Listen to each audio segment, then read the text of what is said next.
The bags come from China, but the leather comes from Nigeria.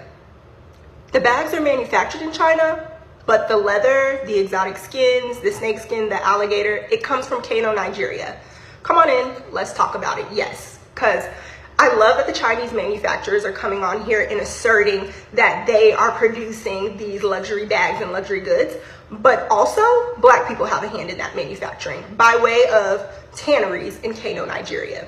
So a tannery is an institution, a business in which you are converting animal products like skins, leather, suede, alligator skins, snake skins, all kinds of exotic skins into textiles so that they can be used for goods, clothing, bags.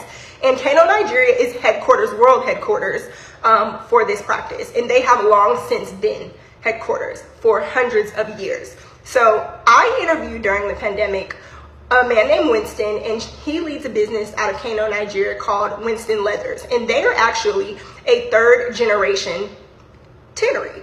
So he confirmed that his tannery produces leather goods and exotic skins for brands like LVMH, so Louis Vuitton's portfolio of brands, Ralph Lauren, many other luxury brands. And I interviewed him on Twitter. I'll link to that thread so you can go back and read it.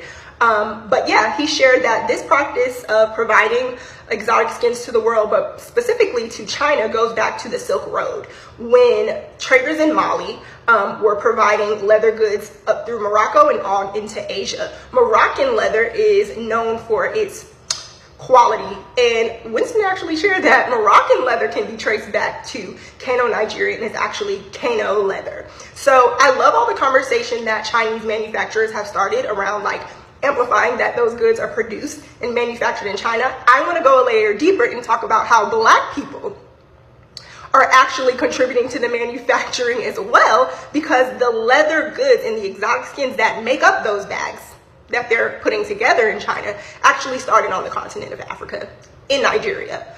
Okay, let's talk about it. If we're gonna talk about it, let's talk about all of it. And sorry, I'm getting ready. I'm gonna put my brush down to talk about some bags that I love by Black designers. So this beauty is Antelope. This is by a brand called Brother Valet. A Black woman named Aurora James leads that brand. I still wear fur, don't kill me. I read a great New York Times article about how basically fur was phased out when Black women were able to access it in greater numbers. So basically, because Black women could access something that white people felt was exclusive to them, that's when they decided, oh no, vegan leather. And I am not a proponent of, inhumane treatment of animals, but I do love fur, and it is a part of Black womanhood, Black girlhood, rites of passage. We hand down fur coats. So I love a fur. Brother Valet has great bags, and they also benefit women in Africa who construct these bags. I want to talk about Hanifa. I can't get enough of Hanifa. I love Hanifa Muvemba as a person. And she is also a Black designer from the continent of Africa. She is from Congo, and she produces bags. This is a great bag. It comes in a larger size. It also comes in black, I believe, and maybe red. And yes, I love this bag. She sent this bag to me. Thank you so much, sister. Love this down and wear it. Okay.